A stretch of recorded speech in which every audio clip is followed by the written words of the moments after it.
परिवार में बेटी का महत्व। एक बार की बात है जब एक गांव में एक माया नाम की स्त्री रहती थी। उसका भरपूर परिवार था, धन धान्य की कोई कमी नहीं थी। माया भी खुश ही थी अपने घर संसार में, लेकिन कभी कभी अचानक बेचैनी हो उठी।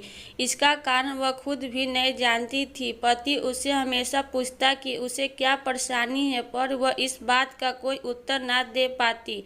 तीनों ही बच्चे बड़े हो गए थे, तीनों ही किशोरावस्था में थे। अब उनके रुचि के विषय अपने पिता से विचारों से ज़्यादा मेल खाते। वह ज़्यादातर समय अपने पिता, टीवी और दोस्तों के साथ बिताते। माया चाहती थी कि उनके तीनों बेटे उनके साथ कुछ समय बिताएं, पर उनकी रुचि कुछ अलग थी। अब वह तीनों ही बच्चे नहीं रह गए थे, धीरे धीरे वह पुरुष बनते जा रहे थे। एक सुबह माया ने अपने पति से कहा, क्या मेरी खुशी के लिए आप कुछ करेंगे? पति ने कहा, हाँ हाँ, क्यों नहीं। माया बोली, मैं एक बेटी गोद लेना चाहती हूँ और इस पर अपना सवाल जवाब मत कीजिएगा। पति को माया की बात सुनकर आश्चर्य हुआ, पर उसने कुछ नहीं कहा। फिर माया ने तीनों बच्चे के सामने भी यह प्रस्ताव रखा। किसी ने कोई आपत्ति तो नहीं की, पर सबके मन में सवाल था। क्यों? जल्द ही माया ने 1.5 महीने की एक प्यारी सी बच्ची अनाथ आश्रम से गोद ले ली। 3 बार मां बनने का खुश भोग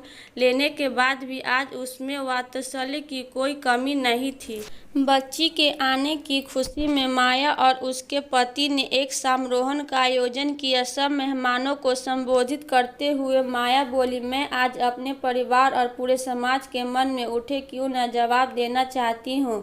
मेरे ख्याल से हर घर में एक बेटी का होना बहुत ही आवश्यक है। बेटी के स्नेह और अपनेपन की शीतलता की घर के सभी लोगों को एक दूसरे के बांधते रखती है। 3 बेटे होने के बावजूद भी संतुष्ट नहीं थी।